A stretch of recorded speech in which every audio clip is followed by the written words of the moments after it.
My dad had passed away a month before that. 2 weeks after the funeral, we got into this disagreement. And obviously I was going through a bunch of things at that time. You know, my dad passed away. I was having issues with my girlfriend that I had at the time, you know, and then now with my brother in the business, you know. So like I was like probably like at the lowest point of like my life, I guess you could say, you know. So yeah, dude, I got to the track, you know. We had a little disagreement. I didn't know what was going on. So then I didn't really put up with it, you know, because I was already at that point because of everything else around. And yeah, I mean, I left that day. I didn't leave with the plan of like starting my own thing. You know, I left just because I was already like mentally, you're done. physically done, you know? Yeah.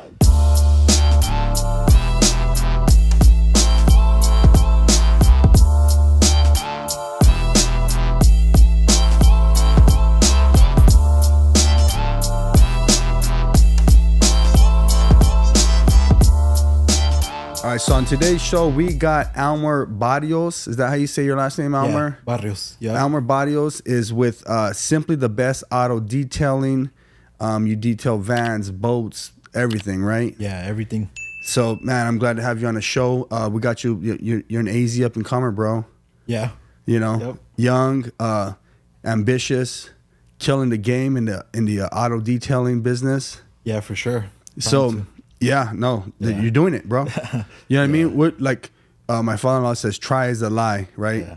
And I say try a lot too, but you're actually doing it because there's a lot of people that ain't doing it. Yeah. You know what I mean? So even though you're not where you want to be, you're headed in that direction. Yeah. Right? You know what I mean? So, all right. So you're born in California. Yes, sir. You're descendant from, your parents are from Mexico, Acapulco. Acapulco. Man, is it not? I've never been to Mexico. Is it nice? It's nice, but a big hurricane just hit. Oh, like shoot. 2-3 weeks ago, you know. Just ripped it apart. Yeah, it's bad. Caused some damage. Bad right now, yeah. Yeah, that sucks. So you young, 26 years old. 26. You're not married? No kids? Not married, no kids, no. Man, you're single. You're single, ready to mingle. Stay out of trouble, bro. Yeah.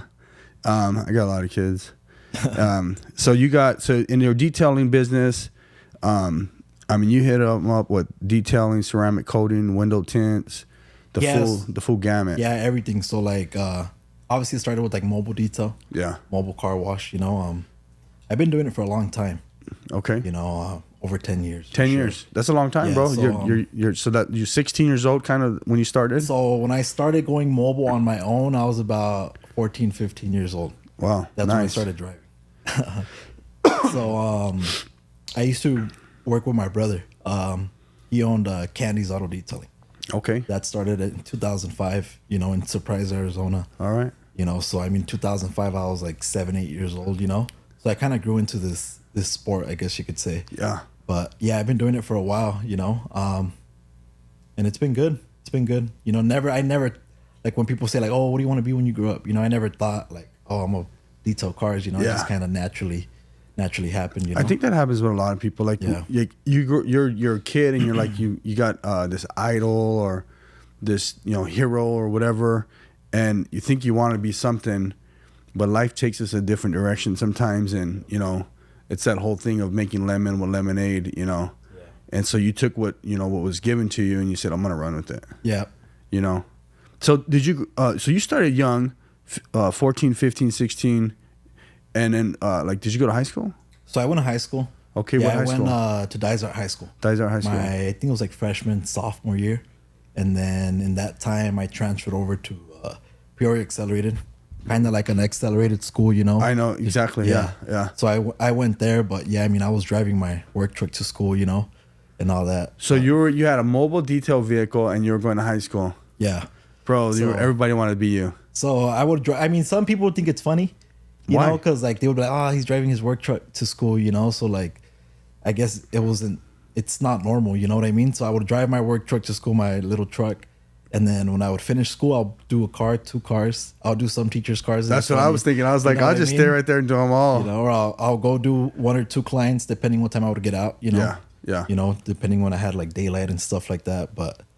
Yeah, I would drive my little work truck to school, you know? Dude, that's so inspiring because there's so many young kids right now in high school and they don't know what to do. And like they could totally take your path. Yeah. But you know what I mean? Like you're literally going to school in your work vehicle. People are laughing at you. They have no money in their pocket. You're over there, you're going to school, getting taught, and then you're detailing that same teacher's vehicle afterwards, while the same people are laughing with no money. Yeah.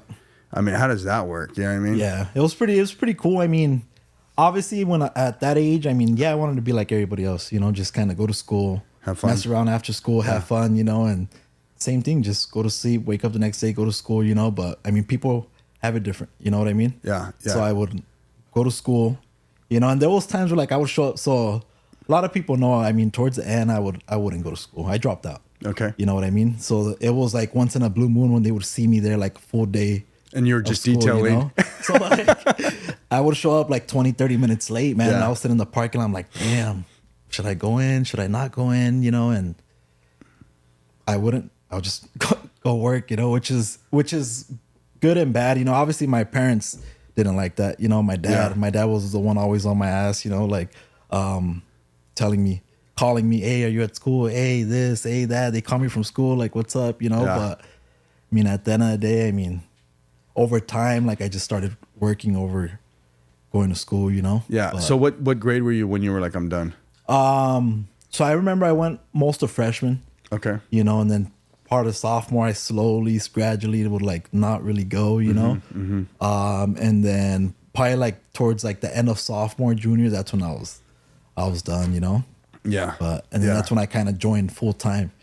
You know what I mean? When I was like around like 16 years old, 15 years old, like every day, Monday through Sunday, you know? And so was the company called Simply the Best back then? Nah, so back then it was Candy's Auto Detailing. With your brother? With my brother. So you were like kind of working for your brother type thing? Yeah, I was kind of working with my brother type thing. How I said at that time it was just mobile detail, mobile car wash. Yeah. None of this new stuff, fancy stuff existed, you know? So that's mainly what it was. It's not you know? that long ago, bro. So it was 10 years. No, I'm saying you're saying nothing existed.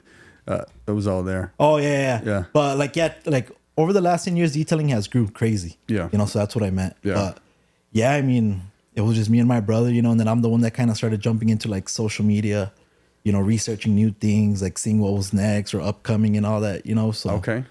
Yeah. Okay. And so do you think you know, you quitting school, was that a great decision in your life?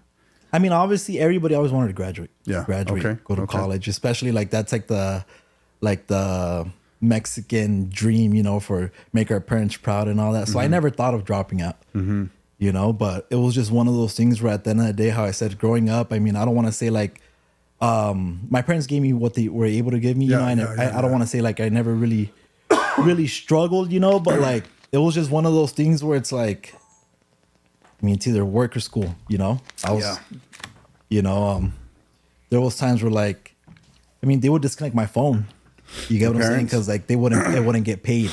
You get what I'm saying? Just little things like that, you know. So I've always had that working mentality, you know, to like for things that I wanted. Do you think you got that working mentality from your parents, or just kind of watching your brother?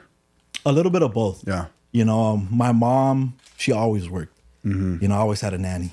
You get what I'm saying? And then my dad, when we moved to Arizona, same thing. It was always work. It was never. He was never home. He was always working. You know. And then same thing with my brother. My brother was always working. Yeah. You get what I'm saying? So like when we moved here from California in 2005, I was like 7, 8 years old. My brother was about like 18, 19, you know? So like how I said, I just seen everybody always just working. What are your parents, what were they doing? What kind of work were they doing? So my mom, when we first moved here, she just worked at a retail store, like at a grocery store, you know, dollar store. Yeah. Okay. You get what I'm saying? Yep. And then she worked, from there, she started working at like a kill slot where they like they did the whole meat like produce and all that stuff. Yeah. Like a butcher type like a butcher place? type of place, like a big company. And then my dad was landscaping, you know, landscaping. And then there was a time where like he would buy cars here, like a Volkswagen Vanagons, flipping something. pimp them all out, do rims, do systems, and then take them to Mexico and sell them over there as taxis. Oh yeah. You know, so my dad did that for a while. So you he'd know? pimp them out here and sell them over there, and they'd use them as taxis. Yeah, so he'll pimp them out here, like buy taxis them for here. the cartel or what? No. Because you said it pimping them out. So he'll drive them to Acapulco. Yeah. It'll take 3,000 miles, and then they would use them as like shuttles over there, like public transportation. Oh yeah, sell them for way more too. Yeah, I'm sure. Like my dad was a nice guy, so I'm sure there's still some people out there that owe him some money, you know. Yeah. But that's all right. Yeah, what goes around comes around. It'll come back. It'll come back. You sowed seeds. So you got that hard work ethic, but you know what? Like I commend you because some people are around family members and parents that work really hard and they don't work it hard. You know what I mean? Yeah. And so I think you took that initiative to say like, you know what, like instead of complaining and saying, oh, my parents are never home, I don't have parents, and you know, yeah, being like a spoiled brat, you're like, you know what, I'm gonna go work. I'm gonna go. They're making money. I'm gonna make my own money. Yeah. You know, because they're still got to pay the bills, and you know they're working to survive and pay for you guys. You know what I mean? Pay for, you know, for the house and the food and stuff. And you're like, hey, I gotta go work. You know. Yeah. So it's really cool, dude, that you're like that. Yeah. Man, my throat's freaking dry. Yeah. Did you spray something in here? It's crazy. So like that's similar, you know, because I only went to freshman year, about a month in high school. Same thing, man. I worked. So, but I didn't have like the same parent like dynamics, you know. But I was like, I'm gonna work. Yeah. I'm gonna just work and work and work and make money and work and work. And well, I partied and stuff too. But you know, you don't look like a partier type of guy. Did you get into partying? I mean, I had my phase for sure. You know, I had my little wild stage, you know, but just like how, I mean, I like, you know, how I said, starting my own business. I mean, it has its pros and its cons, you know. So obviously like with this new money coming in, you know, like, and then I was young. So when I started, I was 23. Okay. When I split with my brother, 23, 24, you know. So obviously like money wise, it was way different, you know. So you're so like you're like starting to make your own money now. Yeah. Like before, your brother's paying you. Were you like an employee? You getting a cut of the how that look? So for a long time, I thought that business was mine. Your brother's business. You know, I thought it was like ours. You get what I'm saying? Yeah. Because we both grit. You know, he had his part, I had my part. I know, like I had a big part in the growth of that business. You know. But yeah, for a long time, I mean, I thought the business was mine, so I treated it like mine. You know, I busted my ass off. You know, like we went from having one van to having two vans to buying a new van under both of our names and all that. You know, so you know, I thought that business was mine. You know, but yeah, I mean, at the end of the day, I was just kind of like a worker. You get what I'm saying? Yeah. I pretty much did everything I'm doing now.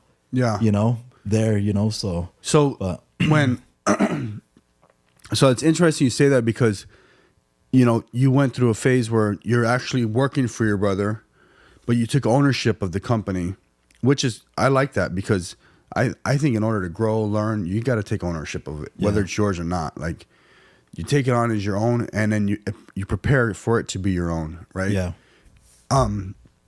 So you're working, he's paying you, and then like, did you guys? I'm just curious. Did it turn into an argument or something? Where like, I'm out, like I want half, and he's like, nah, this is mine. It was bad. Yeah. It wasn't the first or second time that I split. Yeah. You know, it was the third time. Third time I was maybe like 23. I think 22, 23. You know, it was 3 years ago. Yeah. Yeah, it was. We had a little disagreement, you know, at one of our big contracts, you know, that we did, and it was one of those things, bro. Because like, my dad had passed away a month before that. That's you know, sorry about he that. passed away a month before that. So then, like 2 weeks after that, or I think 2 weeks after the funeral, we got into this disagreement. And then obviously I was going through a bunch of things at that time. You know, my dad passed away. I was having issues with my girlfriend that I had at the time, you know, and then now with my brother in the business, you know. So like I was like probably like at the lowest point, you know, of like my life, I guess you could say, you know. So yeah, dude, I got to the track, you know, we had a little disagreement. I didn't know what was going on. So then I didn't really put up with it, you know, because I was already at that point because of everything else around. Yeah. And yeah, I mean, I left that day. I didn't leave with the plan of like starting my own thing. You know, I left just because I was already like mentally, you're done. physically done, you know? Yeah.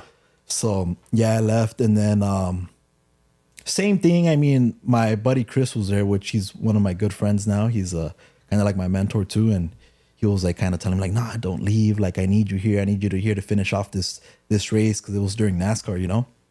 And I was just kind of like, dude, I'm done.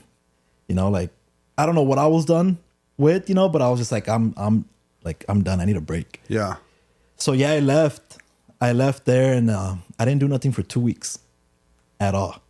You know, I would wake up, go hang out with my friend, go off-roading at 11 in the morning, You know, I'll go eat, come back home. So I did that for 2 weeks straight. Like kind of like depressed almost. Yes and no. You know, I don't want to say I was never depressed, you know, but obviously like I was feeling some type of way for sure, you know. But yeah, I didn't do nothing for 2 weeks. You know, I was just going day by day. I had bills. You know, I was, how I said, 22, 23. I had I had my Camaro at the time. I had my car payment. I had insurance. I had my phone. I had help. I was living with my sister at the time. I would help my sister with one of the bills, you know. So, and the money I had was, I mean, it wasn't a lot. How I said, I wasn't planning on doing anything, you know. And I was young. So I can't tell you that I had my big savings, you know. Like, I was just young, you know, kind of going through it, you know. So, but yeah, I didn't do nothing for 2 weeks. So then just customers started calling me still. You know, hey, I need my car detailed. Or I had customers like on a maintenance. Hey, are you gonna be here tomorrow? Or, you know, stuff like that. And I would tell them straight up, like, hey, honestly, like, I'm currently not working at Candy's right now. I'm like, but here's my brother's number. Feel free to reach out to him if you need your car, and he'll take care of you. You know. Yeah. Some customers, yeah, they reached out to him, you know, and then some customers were just kind of like, no, I'll wait for you. So then I was just kind of like, man, like, I started thinking, you know. Yeah. So then thinking, just because I was like, man, like I was thinking more of my customers, like, man, I need to service my customers, you know, like hopefully they don't write a review, or hopefully that I didn't show up, or, you know, I was worried like that, you know? Yeah. But then also I was worried like, man, I got to pay my bills. I have no money coming in. I'm not going to get paid. I haven't worked for 2 weeks. And yeah, man, that's when like kind of the start, you know? So then this was in 2020. So then I had an old van at the time. Not at the time, but in 2017, I had sold one of my vans to a guy that wanted to get into detailing. So then I hit him up. Hey, Don Omar, do you still have the van for sale? He's like, yeah, come get it. And I'm like, damn. So I kind of seen it as like the opportunity to kind of either. Hey, so you got your van back? So I got my old van back, dude. My pride and joy, you know, my old. It's funny because like I tell everybody, I'm like, it's crazy, bro. Because when I got my Camaro off the showroom floor, yeah, I was happy and all that. But when I want to go get my freaking old piece of junk van, like I was driving home, dude, I had tears of joy. Yeah. And it was weird because like you would see the van, dude, you're like, oh, that van's a piece of crap, dude. Yeah, you know, yeah. But it's funny because this guy had it for 3 years. He didn't even put like 5,000 miles on. So I kind of already knew what I was getting myself into, you know? So I got the van. I was driving home. I was all happy. But before the fact, like, keep in mind, I didn't have money, you know? Yeah. I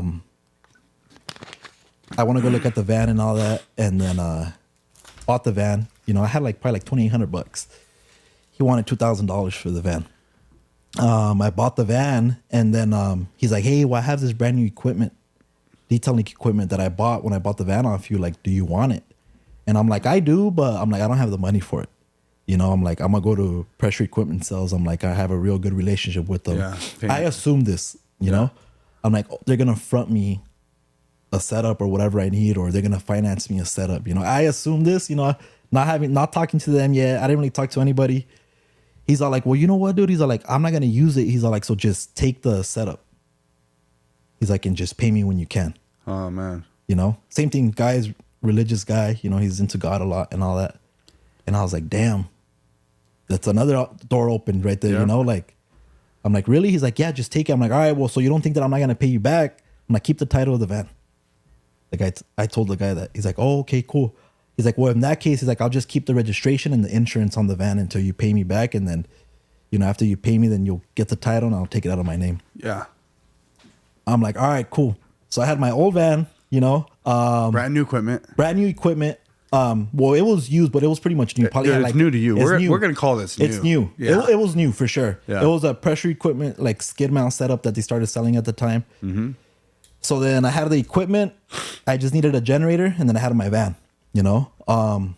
Driving home, you know, I had my van driving home and all that. And before I used to live far. I used to live in deep Buckeye, like deep. 302nd and Thomas. Oh gosh, you know, that's far. So from there, I think it was the same day or the next day, I went to Pressure Equipment Sales. You know, I remember because it was I think like a day or two before Thanksgiving.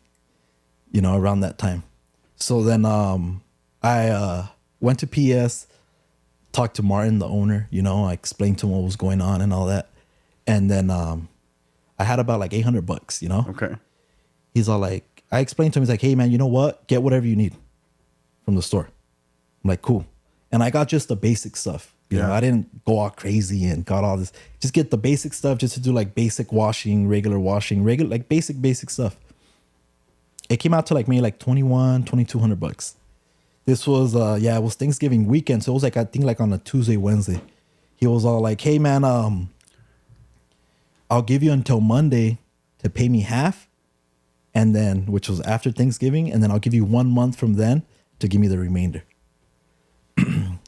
So, cause I told him like, I'm gonna work Thanksgiving the day after. I'm gonna work like every day. I was hungry, you know, like, I was like, all right, cool, perfect. So then I still had the $800 left. I needed to buy a generator. Yeah. Looked on OfferUp, found a generator for $750. I was like, cool, I'm set, you know? Yeah. I had $50 to my name. Yeah. I had my van equipped to do basic washes. And then, it was pretty much ready to go. Yeah. You know? And then same thing, I haven't said anything yet that I'm starting my own company. I haven't said one word, you know? Okay. So then, I was with my boy Daniel. He was with me, you know?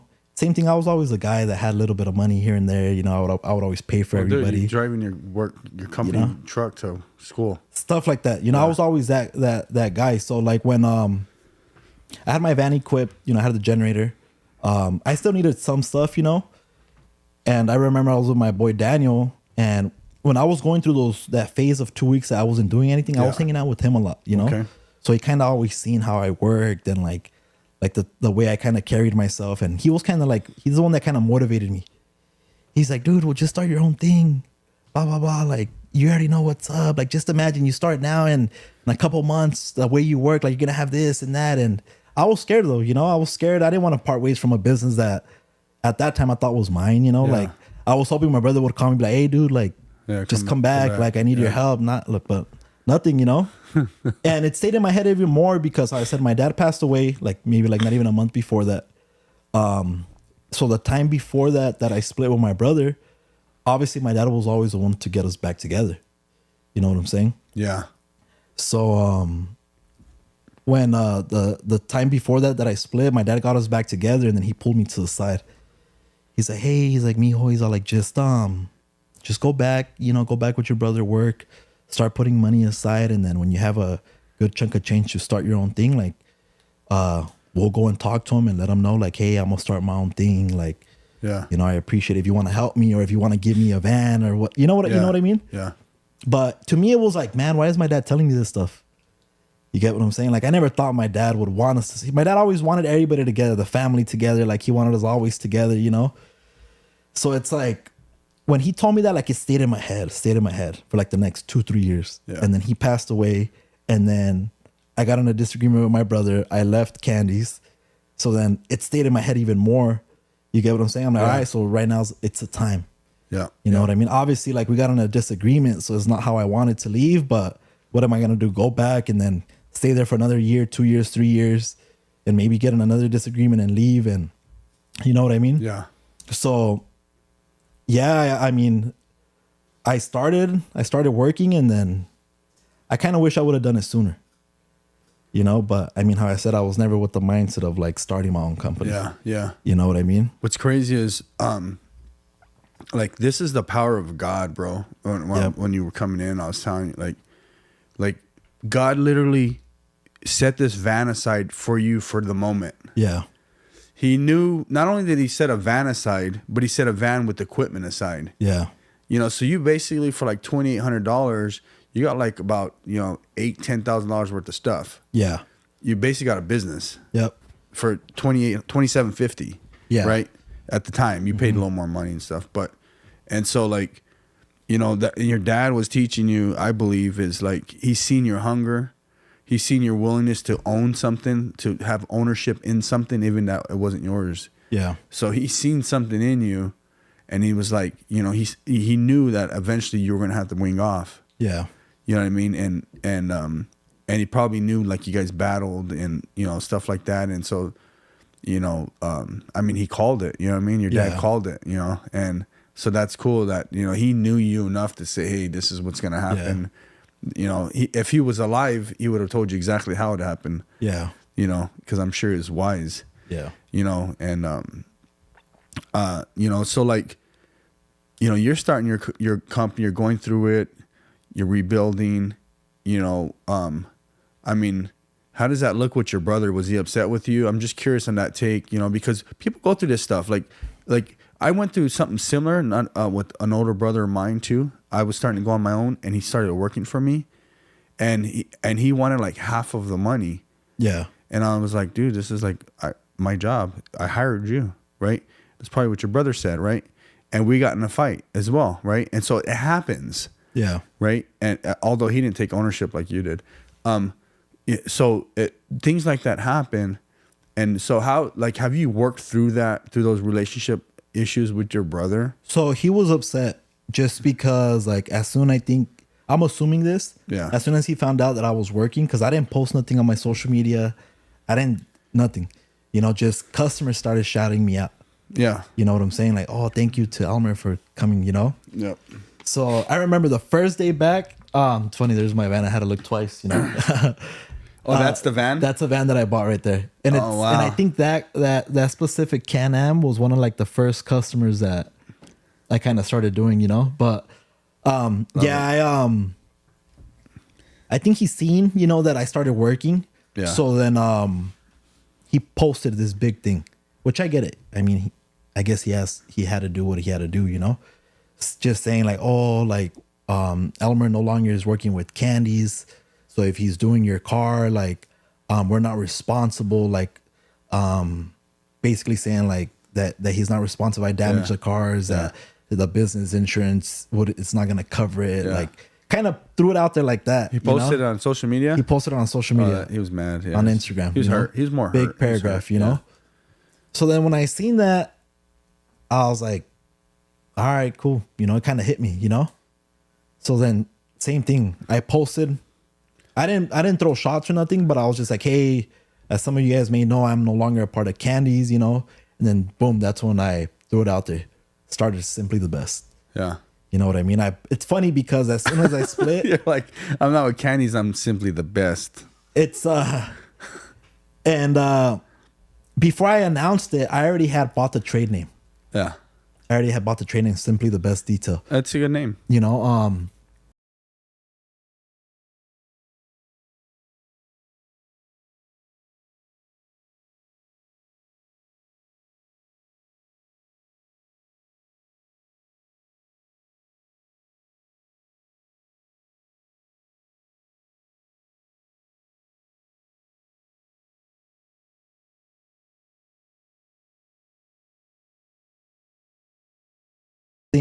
or customers would jokingly say like, oh, candies, like you guys have candy in there, like, and then we had the vans, the white vans, you know, and all that. But so then, I mean, I bought the name. The trade name was available. I bought it, you know, and the reason I know about this whole trade name stuff and all that was because like my brother would always bring it up.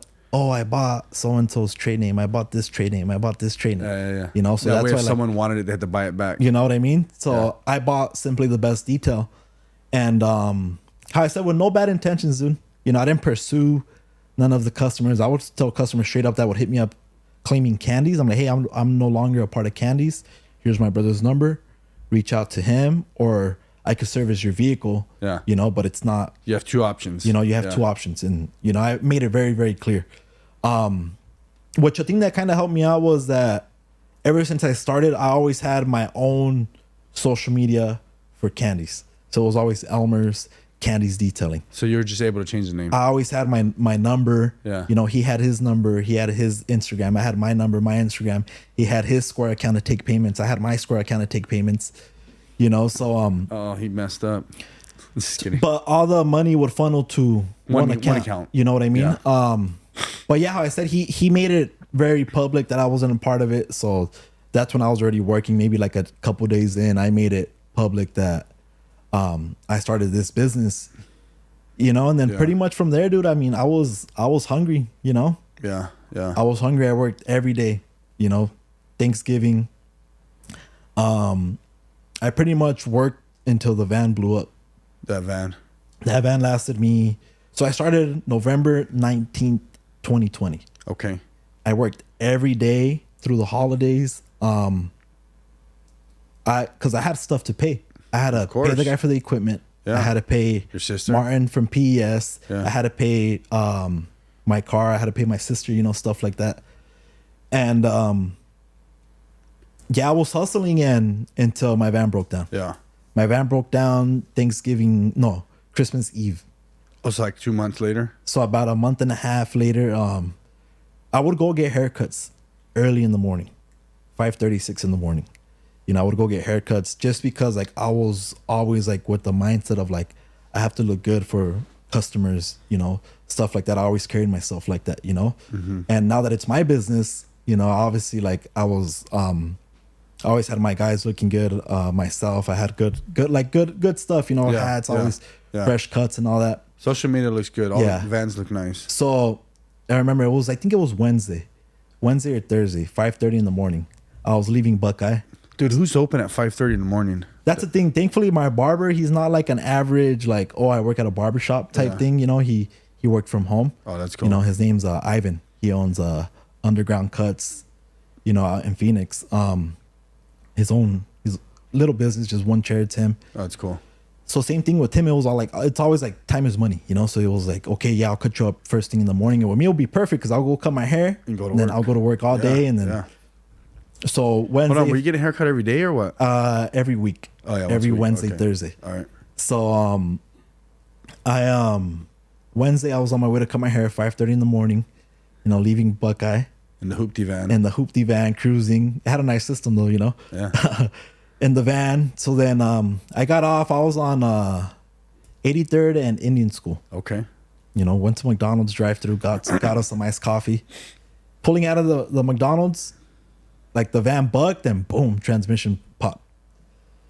And I was like, damn, I was going to charge double Christmas Eve and triple Christmas Day. Oh, you already had customers lined up? I already had customers lined up. So what'd you do?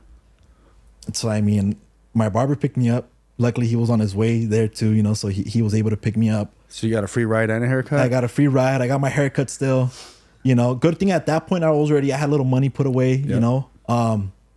My boyfriend, he picked up the van. I left it at I think it was a Chevron, right there on 75th and Indian School. Okay.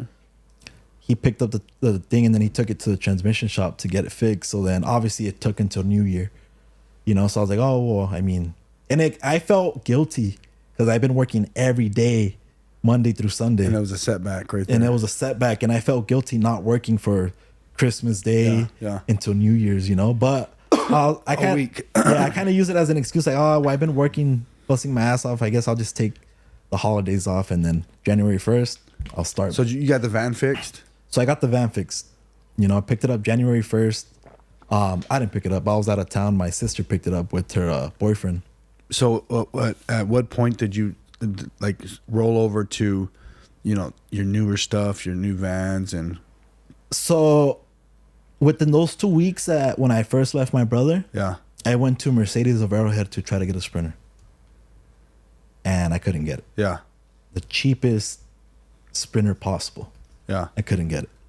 And I wasn't getting approved. So then NASCAR was coming up again. So we're a year later.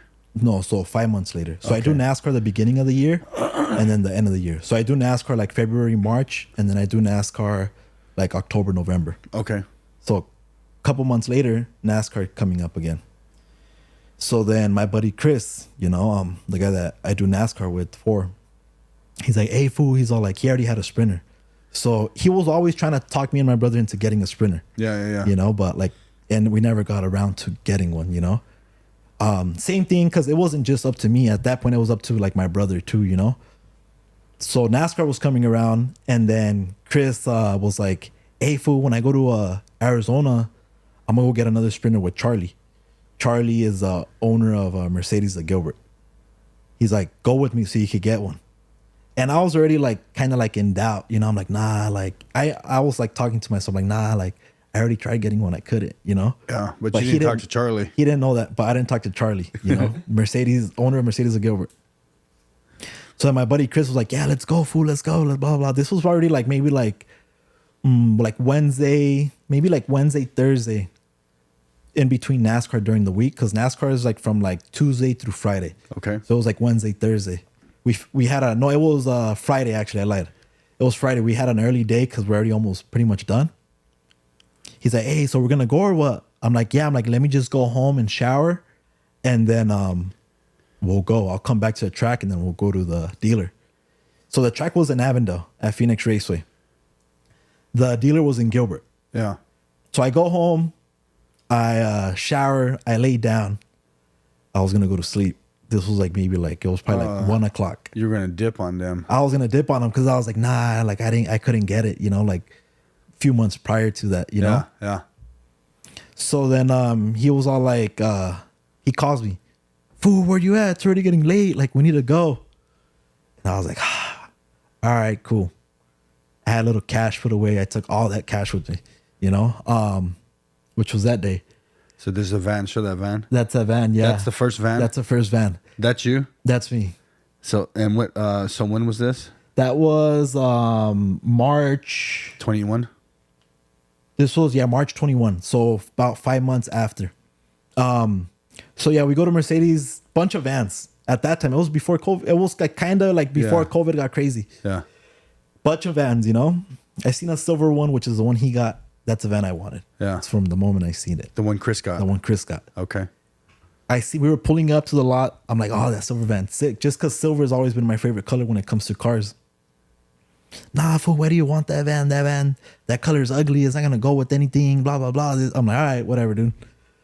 So then we start test driving vans, checking out the vans we want, you know. And me, I wasn't gonna be picky because I was already like, nah, I'm not gonna get it. Yes, if you can get it, You know? who cares? Yeah. So then when it comes down to it, Chris couldn't find the van he wanted. He had like certain. At that time, I didn't know you could pimp all these vans out, spec them out however you want, add all this and that. So then the sales guy was like, hey, well, that silver van, it's like the AMG in Sprinters. Oh, it's a good one. It's a good one. So then right away, Chris, you know, literally ran from one side of the parking lot. Oh, that's my van. I'm like, dude, I told you I wanted that van, but whatever.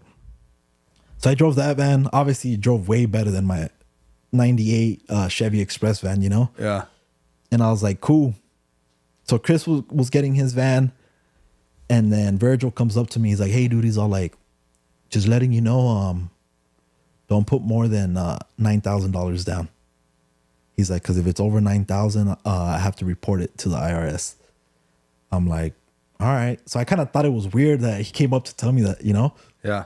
All right, cool. So then right off the bat, at that time, they're like, hey, so if for 5 years is this interest, for 6 years is this interest, because it's a commercial loan through Mercedes, you know? It's like, do you agree with that? I'm like, yeah, I'm down, you know? All right, cool. So then I had maybe about like 15,000 that I was willing to put at that point just so I could get the van because I was already there. You know, I wasn't going to let them tell me like, oh, no, you couldn't get it. Yeah. Oh, okay, you're approved. Do you still want to put the money down or not? I'm like, what do you mean? He's like, yeah, I approved you, no money down. We didn't have no sales guy or anything. Just Charlie did his thing with whoever, his people, you know? Yeah, he got favor with Charlie. Yeah. So then I'm like, nah, I'm not putting no money down. I'm not putting no money down. Drove off in the van, dude. Yeah. Drove off in the van. And then at that time, right off the rip, I knew to kind of like always protect my things, take care of my things and all that, you know? So I took it straight to my buddy's shop, you know, Andrew at Osbros. I'm like, hey, do paint protection film and all that. And then my guy Reggie tinted it while it was there and all that. So I did a lot of stuff to it right off the rip. Yeah. As soon as I got home, I started. I ordered everything, bought everything new. You know, because obviously I had. It's a new vehicle. A new vehicle. Yeah, you want to feel good. Yeah. I didn't have to put all this money down. You know, so I ordered wheels and tires. You still had 15 G's. Yeah, I ordered wheels and tires. I ordered the deck. I bought the most expensive machine you could buy at pressure equipment sales at the time. You know, I took it to Phoenix Customs, got everything custom. Like I told him how I wanted it. He made it for me. And it took me like 3-4 weeks to get it working with the basics, you know? Mm-hmm. And honestly, dude, that's probably the best move I ever made. Yeah. That's what leveled me. You know, that's what. Of course. You know? Yeah, taking it to the next level. And if it wasn't for my buddy Chris pushing me to like, which I said he's kind of like my mentor and all that too. I probably would have never got it. Yeah. You know? And your brother is looking at your Sprinter van saying he wished he had one, or did he go buy one? He bought one 4 or 5 days later. He's seen yours. Are you guys talking today? So Chris was like, "Fool, come on. Like, your brother got one. Like, come on, I'll get you into one." And my brother was always been the guy to be like, "Oh, I can't justify it. Paying this much. Yeah. I can't this or this," you know, which it's fine. You know, it's fine. It's not a problem. Yeah. So at the end of the day, he got one. Cool, badass. You know what? I was kind of like, dude, I've always wanted one. Why couldn't we get one like when we were together? Yeah. So I had to get one to kind of, I don't know if that's what kind of pushed him to end up getting one too, you know, but so me and my brother, we didn't talk after I split for like a good year. Okay. Year and a half. The reason we started talking because he got hit with COVID. Oh yeah, he got sick. He got hit with COVID. He was on the ventilator for 5 weeks. Oh wow, yeah. So I think when he landed in there, I think he kind of realized like whatever issues we had wasn't really worth it, you know. But just because he came out of there a whole different person. Yeah, when you get sick, I got sick real bad too. And it was like I thought I was gonna die. Yeah, it kind of put me in a different perspective also, just because like I want to go see him before they put him on the ventilator, and we weren't able to see him. He was in a hospital room like this. Yeah, and there was a window right there. Yep, quarantined, and we were only able to see him through the window. Yep. And he says he doesn't remember. You know, this was when he was already like in his last breath before they put him on the ventilator. Oh yeah, yeah. And I texted him, and at that point I was like, "Hey, if I have to let go of Simply the Best, I will." You know, because I would much rather let Simply the Best fall than Candy's, the family business that kind of started everything, fall. Mm-hmm. So I texted him. You know, he didn't have services, so the message didn't go through. And that was the mindset I had. You know? Yeah. I'm like, if I have to go back to run it, I'll go back and run it. Like, I'll let my Simply the Best go, and, you know, I'll keep Candy's going, you know? Mm-hmm. And, yeah, that's what kind of like made us kind of talk again, you know? Not because of that message, but like him kind of landing and getting sick, and both of you get seen like life is precious right there. Yeah, right then and there. Yeah, and yeah, he came out, you know, I mean, obviously he needed everybody, like all of our support, you know? And yeah, at the end, I mean, like our whole family kind of got together, you know, like because of me starting my own thing or whatever, it caused a lot of issues within my family. Of course. You know, you live I mean? with your sister. Yeah. You're fighting with your brother. He's going after your sister, saying you're taking his side. And your mom's got to be the mediator, you know, and then she's probably saying, if your dad was here, he would have did this and said that. And Yeah. So like, there was a couple big fights, you know, when we would have little get-togethers, you know? Yeah. But yeah, dude, that's what kind of happened within that time frame. So then after that, we're cool now. Yeah. But obviously, like, I feel like there's still... Is he still detailing? He's still detailing. Yeah, Candy's still it's going. competition now. Yeah. You know, there's always competition. Competition's good, though, because it helps you be better, you know, if you do it the right way. And him as well. You know what I mean? If you guys can do it the right way. And, like, there's nothing wrong with competition. Which, keep in mind, I was under his wing for a very long time. Yeah. So he kind of, like, mentored me, you know? Yeah. And in his mind, I can only imagine, I mean, I can't speak for him, but, you know, even though you guys got in an argument and stuff, he was hurt. Yeah. And then you're hurt. Hurt people. Yeah. You know what I mean? And so, but just work on that, you know, and just look at, like, the power of God and everything, bro. Like, he saved your brother. It got to the point, dude, which they say that about our people, about us, like Latin or Mexican people, like how they say, like, oh, like if they see you doing good, oh, anda mal. You know, he's doing something he's not supposed to. Yeah, drug dealer. You know? Cartel. So it's cartel. I remember, I don't know if it was Father's Day or my dad's birthday. This was before the whole COVID thing. Okay. We went to the cemetery. You know, how I said, I don't remember if it was Father's Day or my dad's birthday. Yeah. We got into a big argument there. Oh, like you're doing something you're not supposed to. Your brother was arguing with you? My brother was telling me that. He was calling you the drug dealer now? You're selling, blah, blah, blah. And at the end of the day, like, you're going to get all of us in trouble. And this, and this. And me, I didn't say nothing. Yeah. I didn't say one word. Because, like, I just think it's funny because, like, me and him would get that. You know, they would tell us that. So now he's telling me that. Yeah, because you're doing a little better. You know? Yeah. I'm all right. I didn't say nothing. You know, I said some words, which I don't remember because obviously it was probably like out of anger, you know? Yeah, yeah. But he was just basically saying like, oh, watch, only time will tell. You know, like, and then that's when everybody's going to be like, oh, yeah, I was right. Or he was right or whatever it was, you know? But that was never the case, you know? It was just always like, how I said, I was under his wing for a very long time. Yeah. So that I would always remember him, always like try to tell. Because keep in mind, when I started working at Candy's, like a lot of the workers were my friends. They were all my age. You know, me and my brother have like a 10, 11 year age difference, you know? Yeah. So it was like all of my friends or people that would hit me up asking for work and all that.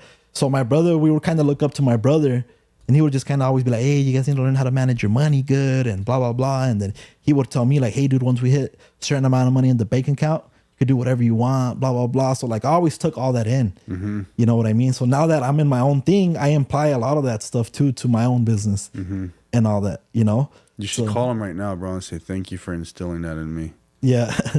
But and then tell him I'm still going to beat you.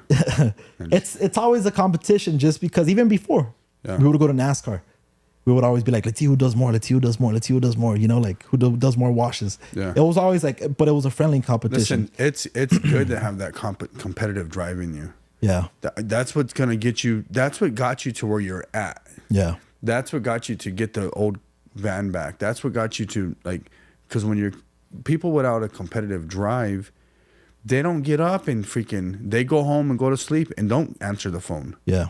You know what I mean? Which the thing about me, dude, it's like, I can't call my mom and be like, hey mom, I can't pay my van. Can you give me money to pay my van? Yeah. Hey sister, I can't, you know, my sisters helped me with $100, $50, stuff here and there. But nobody in my family has a business background. Yeah. You get what I'm saying? Nobody in my family. Normal jobs are check to check. Yeah. Normal jobs and all that. So like, I don't have family. I could just call me like, hey, I need $5,000 to start a business. Like, so I think a lot of that had to do, that's why like I hustled, you know, because I knew the potential this industry has. You know what I mean? So that's why like, I mean, there's no plan B. There's no plan B. Yeah, your plan A is let's go out there and do it. So you've grown, you got what kind of stuff are you detailing these days? I do everything. So have you done a plane yet? A jet? Not under Simply the Best wing, you know, but we've gotten offered back then, but I haven't done a plane yet. Is that different? Is that completely different? Yes and no. You know, when your agent hits you up and tells you like, hey, if you do a plane, we're gonna kick you off the insurance. Yeah. You know what I mean? Just because of the liability. Yeah. But it's pretty much the same. Yeah.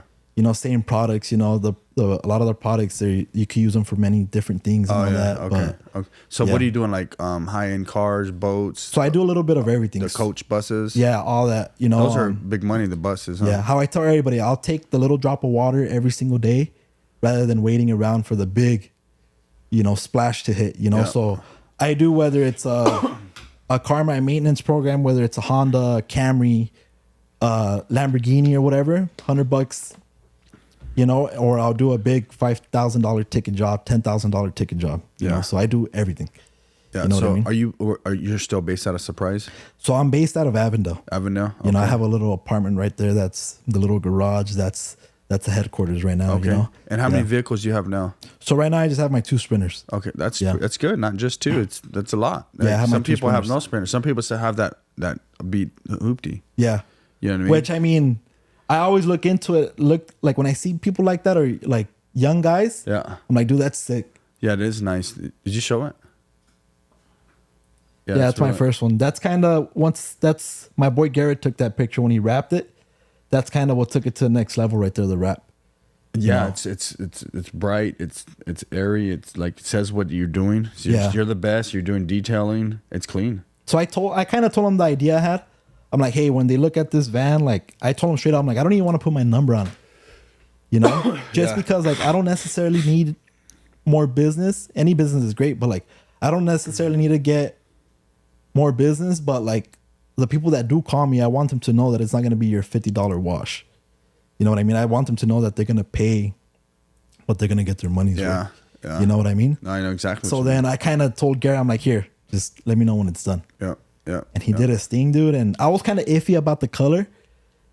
just because like him as a designer, he was kind of like, nah, we can't do red or yellow because red or yellow like automatically make people hungry. It stands for food and blah. He starts talking like this, you know. I'm already getting hungry, like, bro. We have to do blue. Blue means cool. It's luxury. It's this and that. He starts talking like that. So I'm like, all right, do your thing.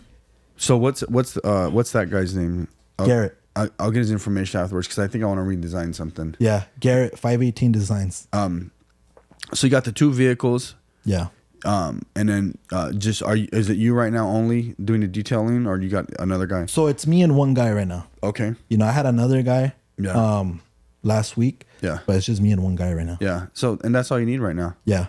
That's the thing. Most like the last 3 years, it's only been me and one guy. Yeah. Then maybe one more. Most of the time. Yeah. And then during NASCAR season, I have like 6-7 guys.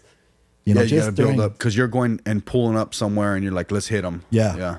Yeah. Right. Line them up or whatever. Pop, pop, pop, pop. Yeah, but mainly it's me and one more guy. Sometimes 2, but for the most part, it's just one guy. Yeah, that dude's like your you try to keep him around as your employee. Yeah. Like you're driving the van. You're cleaning up the van. You're in charge of it. Yeah, so he's pretty much like he gets there in the mornings, you know, preps the vans. I tell him, like, hey, prep both vans, make sure the chemicals are full. If anything's running low, let me know. Just make sure they're ready to go. Yeah. You know? Yeah. So, yeah. And then we go do our thing, and then You got one Instagram account. one Instagram account. Yeah. One. You learned from that. Yeah. I have one business Instagram account. Yeah. Yeah. And then so you're detailing everything all over the valley. You go to like when they do the what's the auto car show? Barrett Jackson? Yeah. I've never. So I did Barrett Jackson. I worked with mothers back then to do Barrett Jackson, but I never physically gone for Simply the Best. Yeah. Okay. And then have you done any like famous people or anything like that? I've done a couple. Famous people right now, dude. I'm trying to think. Like, I've done this guy named Brandon Tatum. You know who that is? He has a big podcast. He's like on the radio and all that. I don't know. It sounds familiar, but I don't know. I think it's like more like a political podcast. Okay. But it's a radio show. Oh, you know, I've done Brandon Tatum. We should get him on the show. Yeah, you who else? Famous. Yeah, that guy right there. I do Matt Hartford. Who's that? He's an NHRA driver. Nice. I'm trying to think, dude. I've done quite a couple people but I just You don't know. Yeah, you're going. Yeah, to their I don't house. I don't really like. Some people hit me with like, "Hey, do you know who I am?" I'm like, "Nah." They're like baseball players, you know, Yeah. or Well, you have to be watching the sport. Yeah. you know. Yeah. I'm like, "No." He's like, "Oh, okay," and then that's it. Yeah, he's all set. I'm not hiring you now. You don't know me. But yeah, I do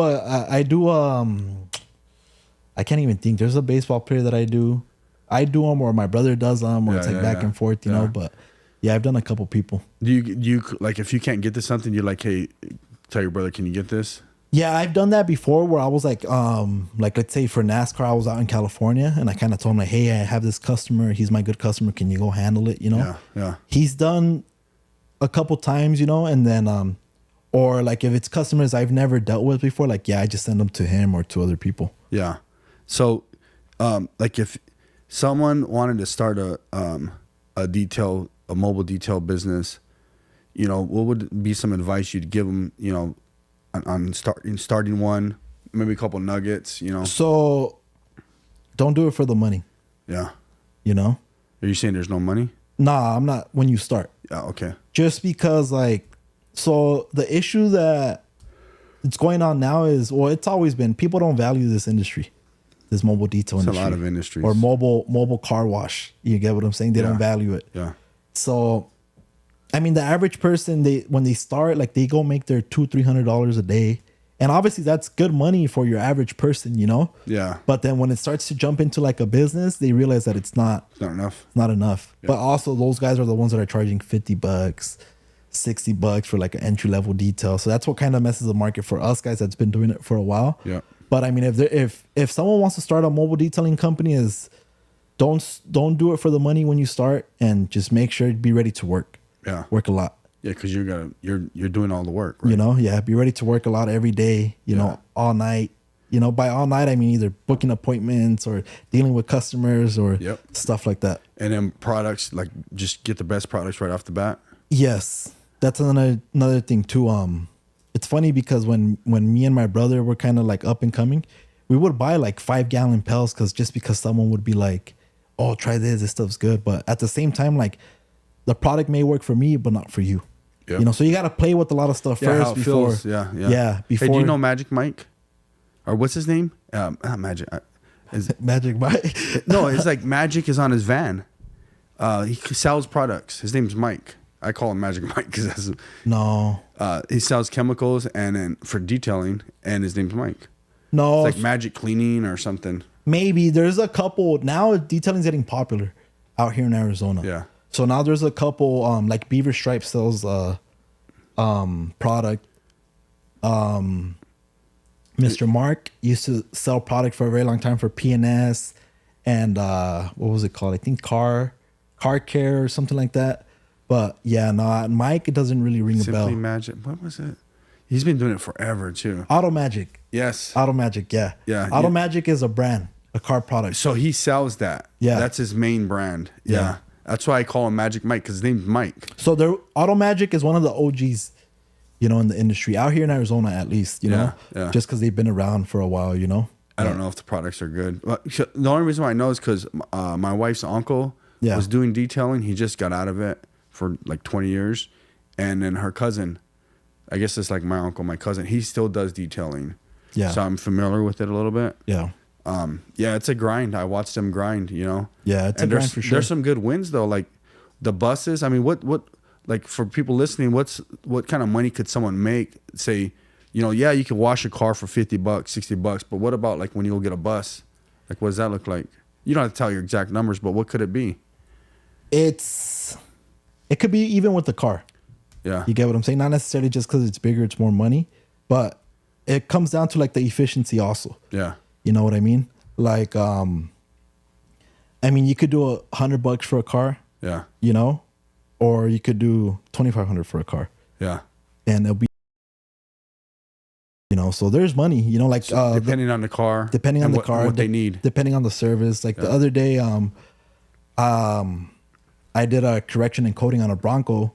Took me about 4 hours. The customer paid $900. So the coating, you're putting that film on it? Yeah, the spray protective it on. coating. Did you spray it on? Yeah, this one is a spray coating, or I apply it with an applicator. Yeah. You know? I told you I know them. I've seen all these guys do it forever. Yeah. So I don't know the exact product, but I've seen them do it. Yeah. But yeah, I mean, that's a purpose behind the way I have my vans and all that too. Yeah. I want to show people that there's value in this industry. If you do it right, like you can make money, you can make a good living. You could have, you know, workers, you know, on a decent salary, you know, and stuff like that's a motive I have behind my business. Yeah. You know, to show people that like, that's why when they see, they're like, damn, dude, he must be making good money. But, you know, I'm like, I mean, I'm not saying I don't make money, but how I said, there's like a motive I'm after, you know? Yeah. Yeah. So someone like, could they make $100,000 a year? Oh yeah, for sure. Yeah. Way more than that. I'm just asking. Yeah. So like, because they can get in, pay their wages, work, get better at it, and start making some decent money. Yes. Because like you said, a bus is $1,000, $2,000. Yeah, $1,000, $2,000, $5,000. Depending on what they need. You know, a car is $100, or it could be $5,000. I did my biggest ticket was probably like close to $10,000 on one car. One vehicle. Dang. Yeah, that was a little bit of everything. That it was a GTR. Well, it was one of I've done a couple, but GTR, we did a paint protection film, we did window tint, we did ceramic coating. You know, we did a lot, and the car was brand new. Dang, that's good. Yeah, that's real good. So everyone listening, you can go make 10 G's doing one car. It'll take time, but you got to start with the $50. If you're consistent, you know, and you really put your foot down on and value yourself as you're going up, you can make a good living. And I think what you said is true too. It's something we did here, and everything I do, the business and stuff, is you put the money back into the company. Yes. And you said, I want good things, nice products, whatever. Like I don't want to look like a junky company out there. You know, I want to. If I'm simply the best, I want to look that way. It's like how you said, we're talking about God and all that. Yeah. So I got my second van. Yeah. A year later, the same day I got my first van. I didn't plan it. Were you with Chris again? No. Okay. I was leaving Chris at the track and I went by myself. You're like, Chris, dude, you held me up. You tried to steal my van last time. I'm going on my own. No, so it's funny because so at that time, I had my blue van. I've had like my toys and all that. At that time I had my Jeep, my SRT. I had my Can-Am. You know, I had my own spot and all that. So I was kind of going through a rough patch around that time, you know? So I had kind of ordered a van. So now I'm like the Sprinter van plug, you know? Everybody hits me up when they want a van or they want to get into a van. Or so every time someone backs out from a van, they call me. Hey, Elmer, I have a guy. He backed out from the van. Are you interested? You could still option it out here and there. So that's what happened. So he gave me a deadline when it was going to come in, and he called me during NASCAR. Hey, dude, the van's here. You want to come check it out? I'm like, damn. I said I was kind of going through a rough patch, but I had my Jeep at the time, my SRT. So when I was driving there, like I prayed. I'm like, hey, if you allow me to get this van, like I'm done playing games, as in like with my business. Yeah. By playing games, I mean like, not that I wasn't taking it serious, but I was just kind of like, I was going through that stage. I was getting this money. Yeah, you're right. It was too easy. I was wild. Yeah, exactly. I was wilding out, you know, that whole party stage, I guess you could say. I was driving there and I'm like, if you allow me to get this van, like, I'll sell my Jeep and I'll focus myself in my business. So then I drive it. I like the van, you know. I got the van. Mm-hmm. So then I went by myself with no plans of getting it. So I had the van in my Jeep. So then I was like, so then the guy comes out, he's like, hey, so how'd you get here? I'm like, oh, I drove my Jeep here. He's like, how are you going to get it out of here? I'm like, oh, I'm going to come back for it. He's like, well, do you want to sell it? Oh, yeah, because they're buying vehicles at that time. Yeah. I'm like, well, do you want to sell it? I'm like, make me an offer. So he offered me a little bit more than what I had bought it for 6 months prior to that. Mm-hmm. And I was like, take it. Yeah. What kind of Jeep is it? It was an SRT. I don't know what that is.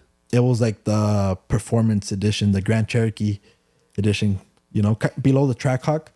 I have no idea what that is. So but I know what the Cherokee is. So it's like a sporty edition Cherokee? Yeah, it's a sporty edition, you know, big motor and all that. Nice. Yeah. So yeah, I sold the van. I sold my Jeep. And yeah, I was driving back to NASCAR without my Jeep, but I had a brand new Sprinter. Another one, my second Sprinter. Did you go show Chris? I showed up to the track in it.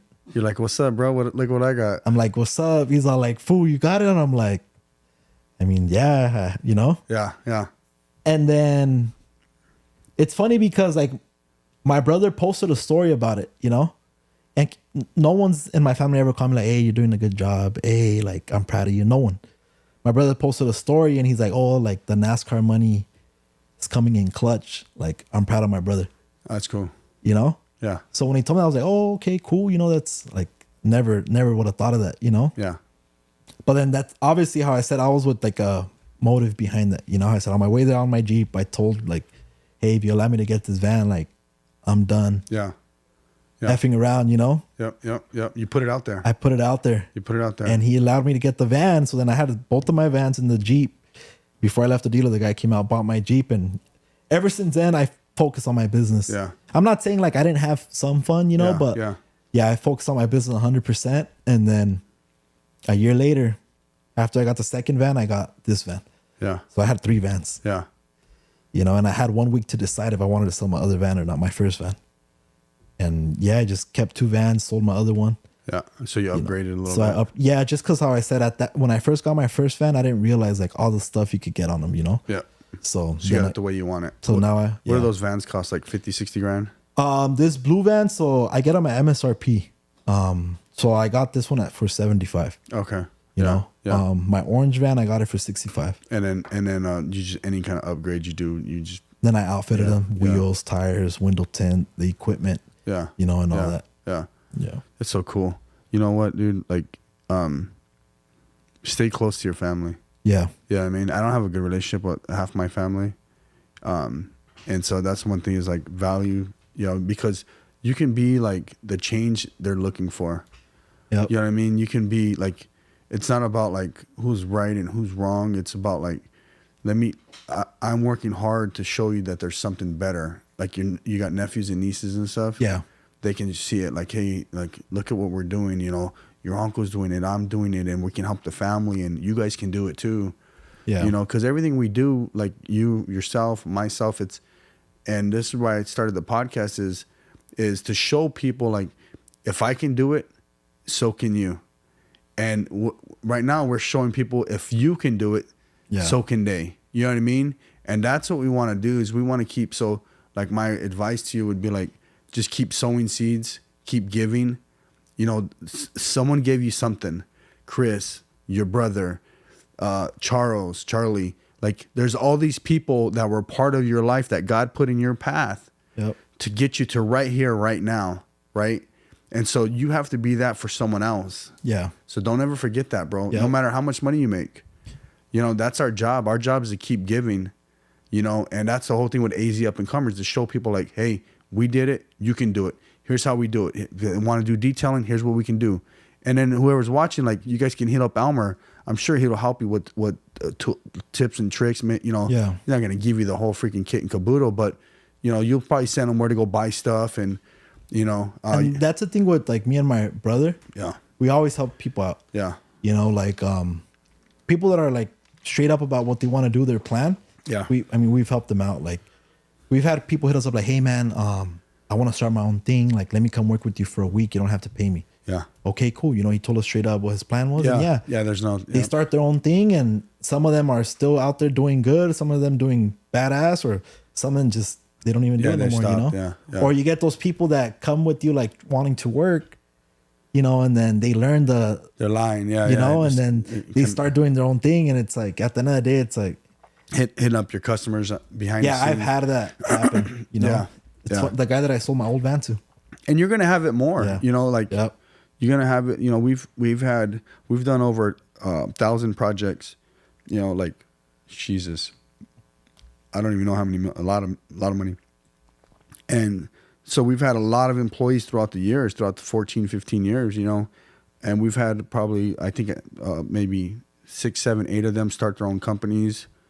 You know, and so we've had guys like want to learn, want to go off on their own, or use us to go get a pay raise somewhere else. It's going to happen, you know, and kudos for them. Right.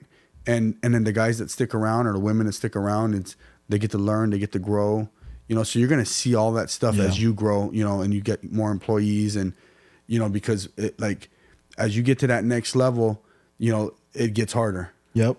You know, and then it gets easy, and then it gets harder. Then it gets easy, then it gets harder. Just like your life with the detailing. It was real easy. Yeah. You're killing it. And then you went to this other level, and it got harder. Yep. Because when you went to the other level, your finances went to that level. But see, before you were making a lot of money with less bills, but then you took your bills to that level. Yeah. You know, that's where it gets hard. So now you got to work a little harder, and the clientele becomes different. Yep. They expect more things, right? You know, so that's cool, man. So before we end this, you know, we went through your life and stuff. And what's that one nugget, bro, that you would tell that young entrepreneur, that young up and comer, you know, that one piece of advice that you would give them, you know, in their next turn of trying to start a business, or maybe getting into a management role or something? What would you tell them? I would just tell them, like, if they're gonna want to start their own thing or any of that, people are always gonna talk. You know, so whether it's not just detailing, like anything you want to do, people are always gonna talk. And I feel like a lot of people, they let other people get to them. You know what I mean? So if they're gonna start whatever they want to start, you know, just, if you know it's gonna work for you, just do it. Yeah. You know what I mean? There's always gonna be people talking, you know, doubting you. Yeah. Yeah. You know, saying that it's not a good idea or whatever it is, you know. So that's one thing I would if they're on the younger end. Yeah. Yeah. You know what I mean? Because if it's someone older, I mean, obviously I already probably been there, done that, you know, but yeah, people are always gonna talk, and then just be ready to work. Yeah. Be ready to work. Yeah. So there it is, guys. Don't let the haters stopping you from pursuing your dreams. Thank you, Elmer. It was a pleasure. And I wish you the best, but you're going to keep growing. Let's go. Let's go. Appreciate it, man. Appreciate it. Be blessed. Yep.